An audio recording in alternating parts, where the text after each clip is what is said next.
right, folks. Well, welcome back to another Shifting Schools episode. I'm so excited that Tricia and I are going to take a little time today to do another off the cuff where it's just the two of us kind of catching up and reflecting on things that have been happening over at Shifting Schools and in our consulting world. Actually, Tricia, we didn't even talk about that, but I think that'd be really good. Do you want to fill people in? By the way, hi Tricia. Jeff.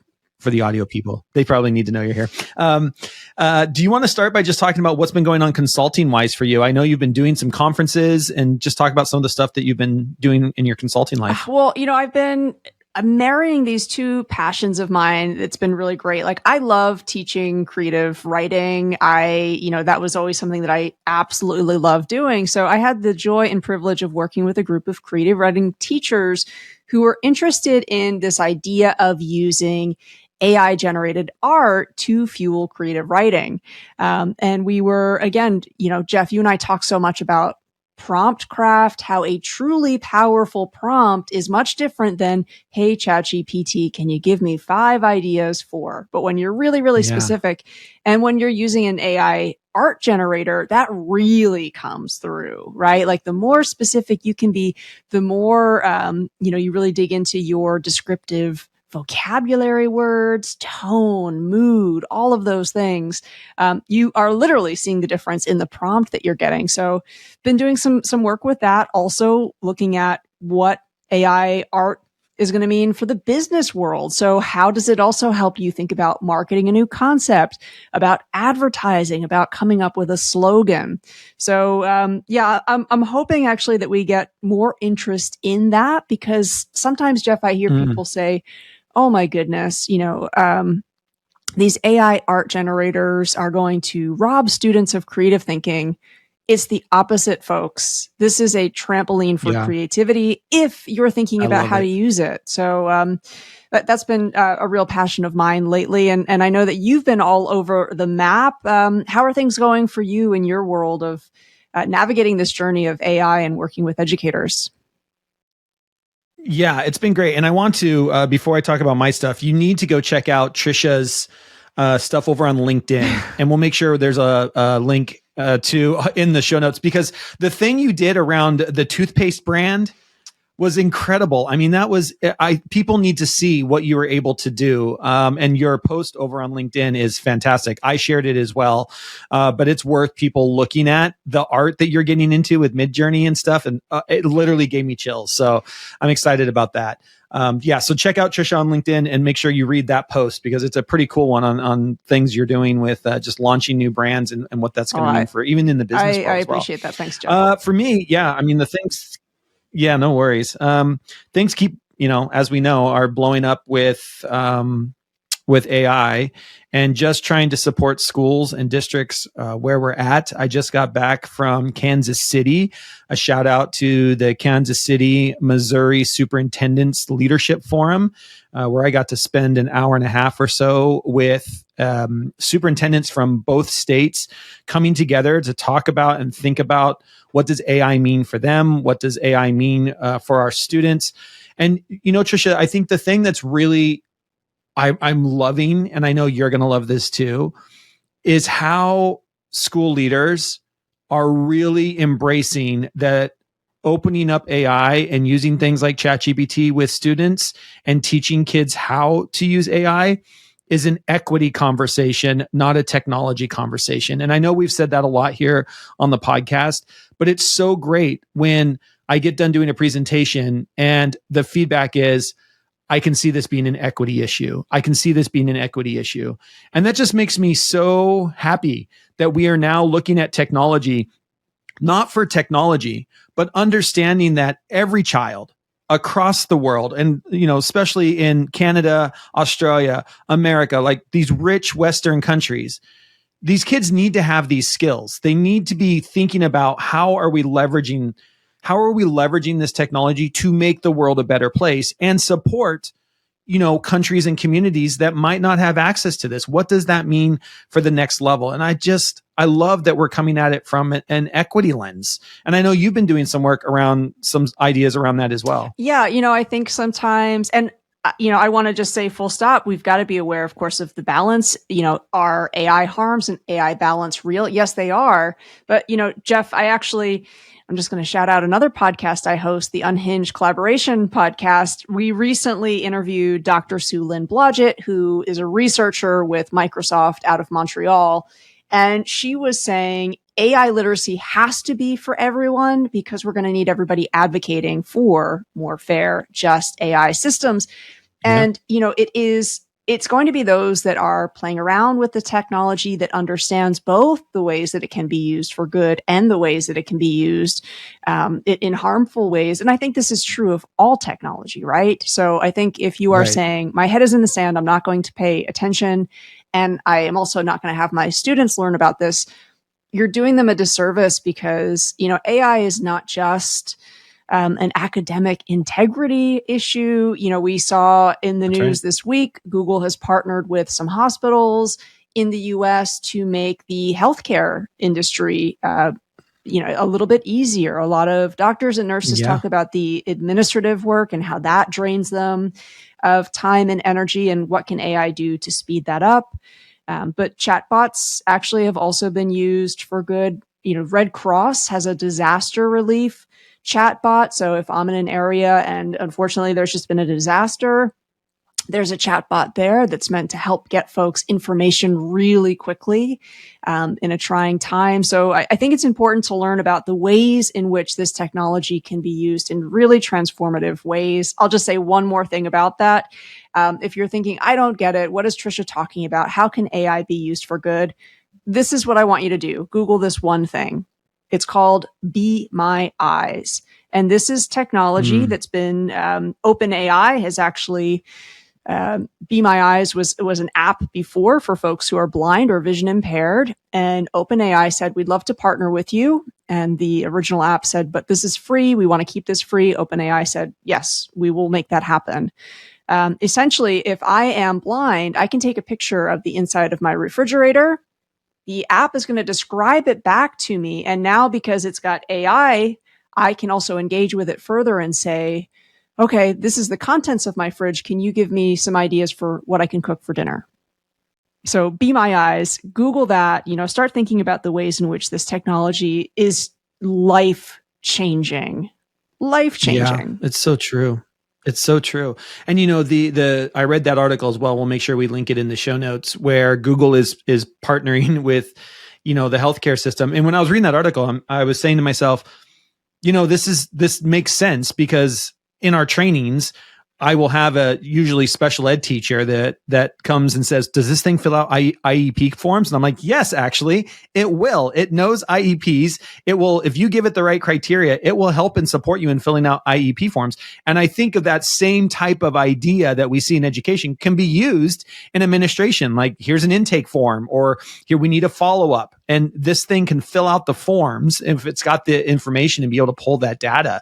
And just interesting what some of the results are going to be. So it's so early in the early days of AI, and we're already seeing some incredible uses with it. And I think that to me is just what excites me. And the idea, again, that we in education are seeing this as an equity play, and we in education are starting to we're having the conversation. And I think more than anything, I tell every educator, I'm so excited that, unlike social media, where we buried our head in the sand for 10 years and then cyberbullying got out of control, and we're like, oh, maybe we need to do some things with students around social media and cyberbullying.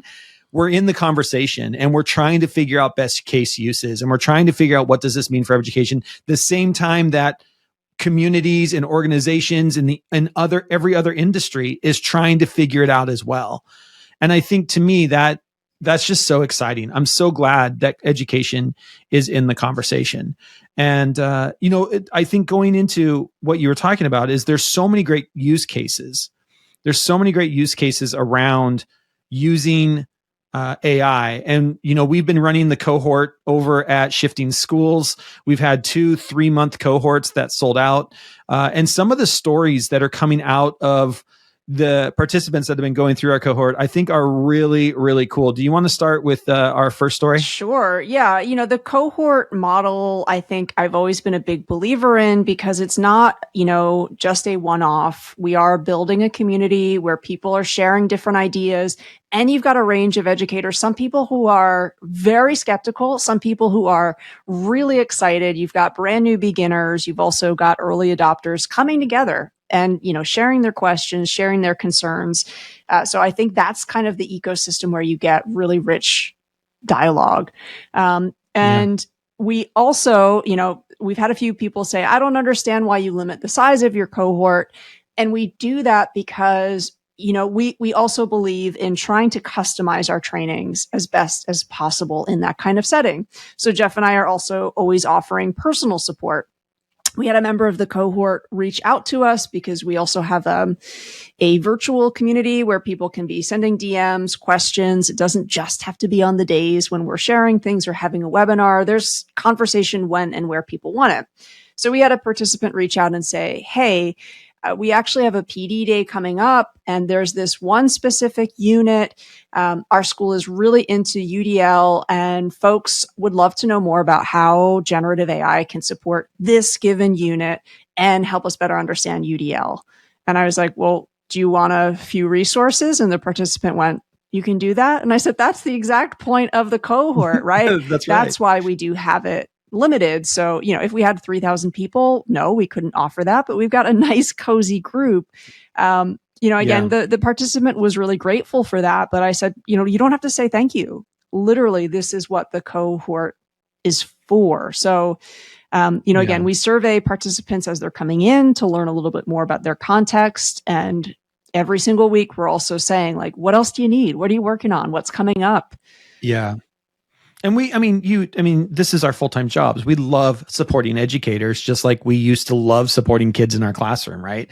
That when we set up cohorts like this, and over at camp.shiftingschools.com, you can go there and join our little community, and we are here to help and support you. Like, you can direct message us. You can go into a forum. We had a professor from down in Portland say, hey, I am creating this class. Here are the outcomes. What would you cover?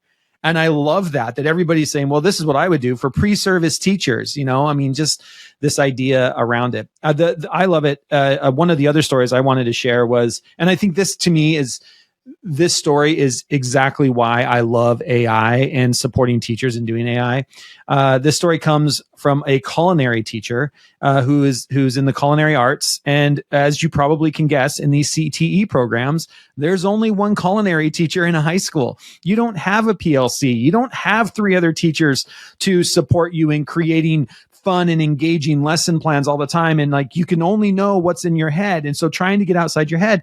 And I love this because over at Camp Shifting Schools, she talks about how she wanted to bounce ideas off of this new topic lesson unit idea she had around 5 mother sauces. And if you're not into culinary arts, you might want to go to ChatGPT and ask it what the 5 culinary mother sauces are. But I love this. This is her prompt. And I want you to think about this because this is so great. I want to read the prompt because she shared it over here. She asked ChatGPT to, quote, write an assignment for high school culinary that asks students to create a small poster about the 5 mother sauces. Make sure it tells them to break it into 5 sections, 1 for each sauce. Ask them to add a breakout box describing these vocabulary words: roques, emulsify, deglaze. Also generate a 4-point grading rubric that is simple and judges the quality of the description of each sauce, the look of the poster, and the content being accessible to the reader. And she took the results and she tweaked them a little bit. She even shares the Google Doc of what it produced. And I love this. She says, it's literally perfect. And it took me 3 minutes. In fact, it saved me so much time today that I had an opportunity to post it back to the community. And I love that.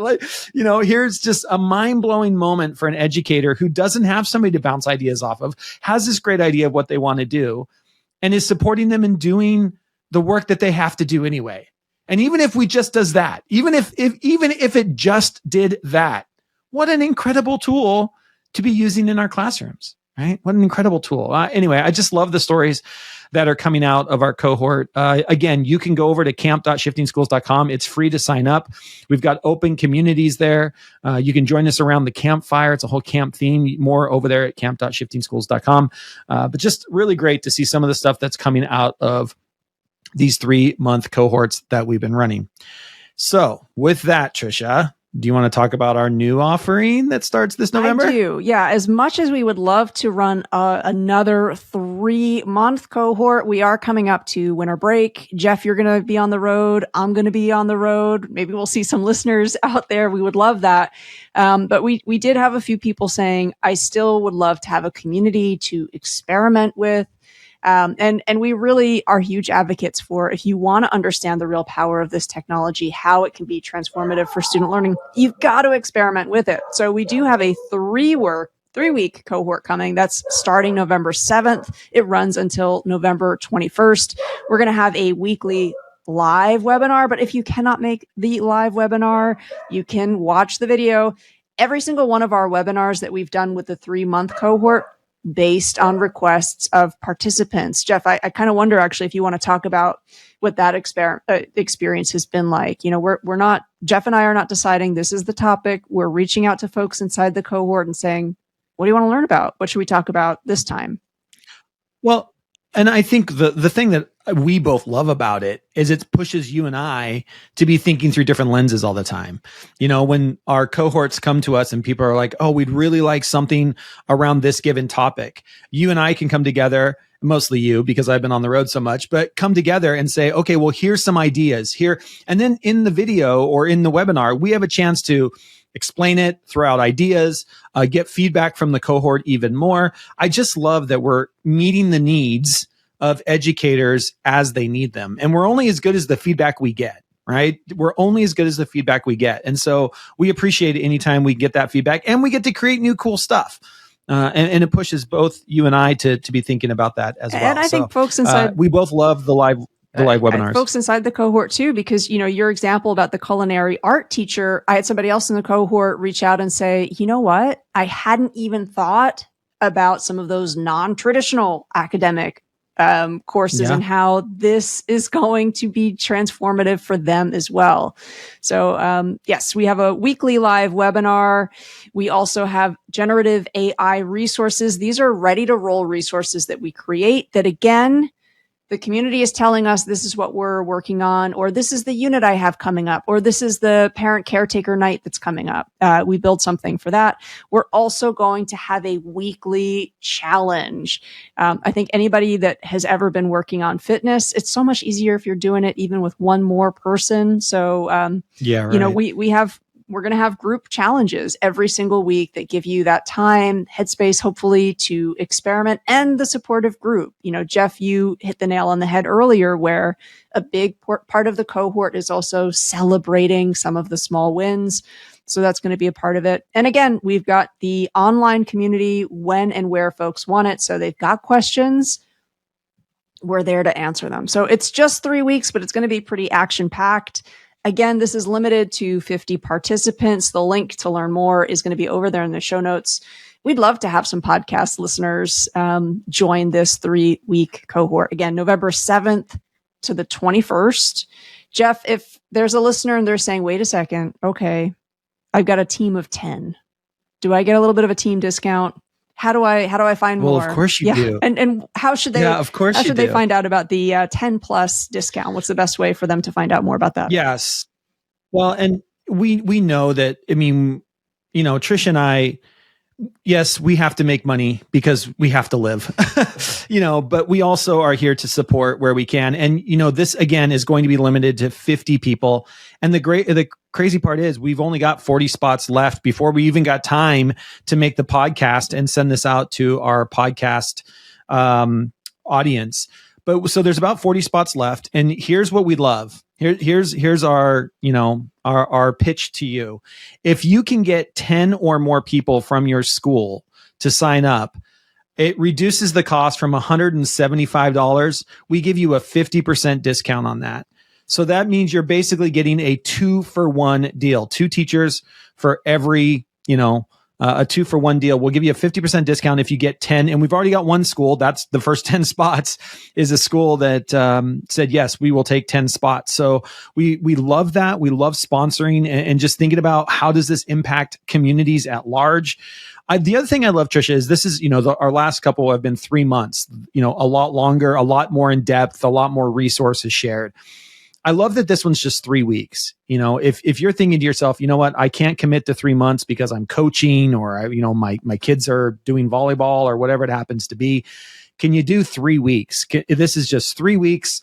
It's emails in your inbox. It's coming to a webinar or watching the recording and just engage for 3 weeks and see where it takes you. So it is $175. Of course, if you're a podcast listener, you can save $25 by using that code SSPOD25. That's only for podcast listeners. And if you can round up 9 other teachers at your school, get your school to use some PD funds, it's 50%. We try to make this as easy as possible so that we can support as many schools and as many educators as possible. So it's going to be a great 3 weeks. I'm really excited to dig in with this for the month of November. That is a much better deal. I wasn't even aware that it's that great of a deal. So I will have the email address to reach out if you want to grab that team discount while space remains, info@shiftingschools.com. That will be in the show notes. And I should say too, yes, it's a 3-week cohort, but even with some of our participants with the current cohorts, I'm still having folks reach out to me and saying, I got behind, this was happening, and I'm catching up on things now. So the other reality is there's a lot of flexibility in terms of, this is meant to be like in your time, the resources that you need, the questions that you have, all bundled in a community that's been really, really supportive. It's been so refreshing to see people celebrating one another's wins, because I think whenever you're facing a shift, we need that. We need to come together and support each other. So listeners, we'd love to have you inside of our 3-week cohort, November 7th through to November 21st. Yeah. And if you can't join us for the 3 weeks, again, if you can just head over to camp.shiftingschools.com, join our community. I would love, after this episode airs, if we can get to 100 members. We're already at 78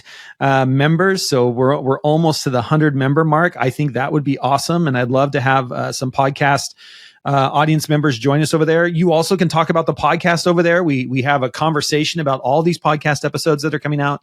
And speaking of the podcast, Tricia, we are wrapping up our SEL series, our mini series on SEL, and we are starting a new series. Do you want to talk about that a little bit?